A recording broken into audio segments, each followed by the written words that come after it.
Kenalkan, nama saya Rafika Sinta Mustika dengan NPM 211240006. Saya adalah mahasiswa Magister Manajemen Logistik pada Universitas Logistik Bisnis Internasional atau ULBI di Bandung. Pada saat ini saya melakukan video untuk menyelesaikan ATS Assessment tengah semester pada mata kuliah Kepabeanan dan Ekspor Impor. Baik, langsung satu skenario FOB atau Free on Board Tanjung Priok. Dalam FOB, pembeli yaitu Yokohama Feed Corps bertanggung jawab menominasikan kapal dan membayar ongkos angkut utama. Penjual hanya wajib mengantar barang hingga naik ke kapal.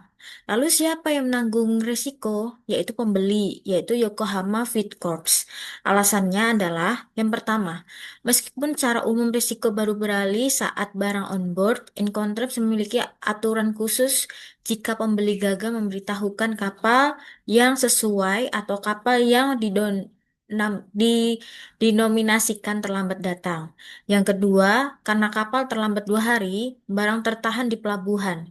Jika kerusakan 5% tersebut, contohnya yaitu pembusukan atau kerusakan akibat penyimpanan, terjadi karena barang menunggu kapal yang terlambat, maka risiko beralih secara prematur ke pembeli.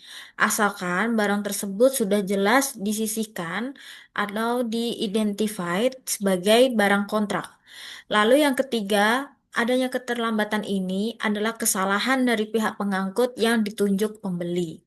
Lalu bagaimana dengan skenario CIF atau Cost Insurance dan Freight pada Yokohama? Dalam CIF, yaitu penjual PT Jadi Berkah, bertanggung jawab menominasikan kapal, membayar ongkos angkut atau freight, dan asuransi hingga pelabuhan tujuan. Lalu siapa yang menanggung risiko, yaitu penjual PT Jadi Berkah. Alasannya adalah yang pertama, dalam CIF, penjual berkewajiban mengontrak pengangkut. Jika kapal terlambat datang 2 hari, itu adalah tanggung jawab logistik penjual. Yang kedua, kerusakan terjadi di pelabuhan muat sebelum barang berada di atas kapal atau on board, karena dalam CIF resiko baru beralih saat barang on board, yaitu barang saat di atas kapal. Dan keterlambatan kapal adalah kendali penjual. Maka kerusakan 5% tersebut sepenuhnya menjadi tanggungan PT Jadi Berkah. Lalu yang ketiga, PT Jadi Berkah harus mengganti barang yang rusak tersebut sebelum dimuat ke kapal agar sesuai dengan kuantitas kontrak, yaitu 1.500 ton bersih. Kesimpulan dalam soal nomor 1 atau kasus pertama adalah jika PT Jadi Berkah ingin meminimalkan risiko operasional logistik di pelabuhan asal, FOB lebih aman dalam skenario keterlambatan kapal ini karena beban penyediaan kapal ada pada pembeli. Namun, jika penggunaan atau menggunakan CIF, PT Jadi Berkah harus memastikan forwarder atau kapal yang dipilih sangat bona fide. Seperti itu. Untuk soal yang nomor 2, 3 instrumen dasar kepabeanan dan optimalisasi FTA. 3 instrumen dasar atau the three basic of custom laws adalah pondasi perdagangan internasional, yang ketiganya yaitu yang pertama klasifikasi barang atau HS code, yang kedua nilai pabean atau custom valuation, yang ketiga aturan asal barang atau rules of origin atau ROO. Hubungan ketiga instrumen ini dengan skema FTA, yaitu seperti IJPA antara Indonesia dengan Jepang, dapat menciptakan keuntungan optimal sebagai berikut.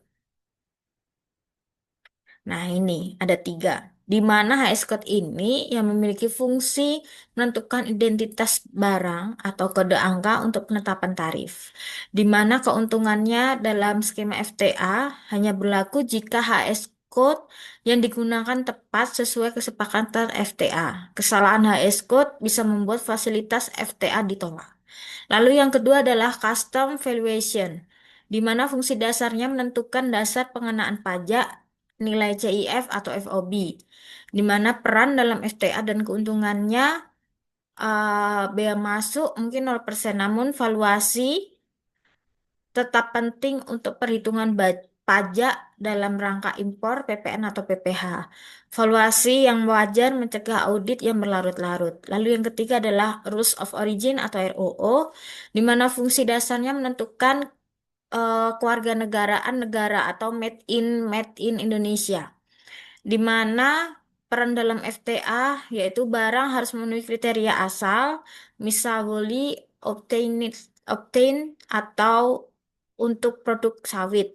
Untuk mendapatkan Certificate of Origin atau COO atau SKA, form IJPA, tanpa ini FTA tidak berlaku.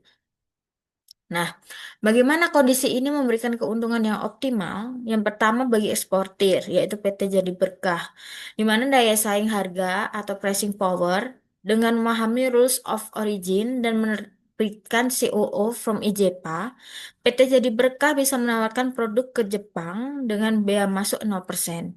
Ini membuat harga akhir di Jepang lebih murah dibanding kompetitor dari negara non-FTA, tanpa perlu menurunkan harga jual FOB.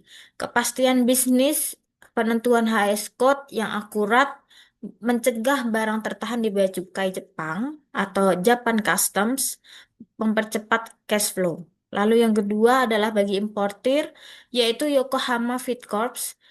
Ada dua. Yang pertama adalah cost reduction, di mana pemanfaatan FTA melalui HS code dan COO yang valid menghilangkan komponen biaya importir duty atau margin keuntungan importir yang meningkatkan atau harga jual ke konsumen akhir menjadi lebih kompetitif.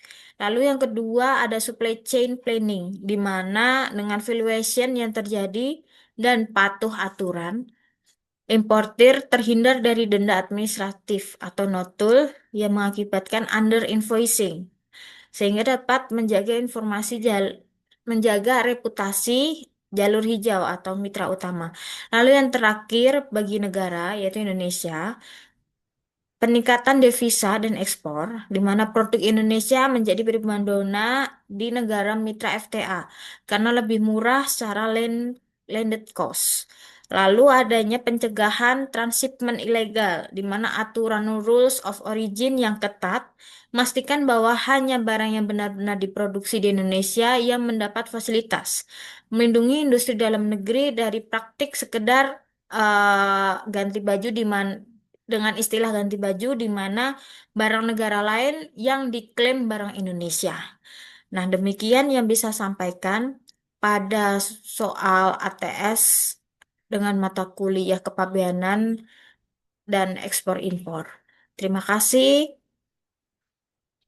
Demikian saya sampaikan. Mohon maaf atas kata-kata dan kekurangan yang disampaikan. Terima kasih.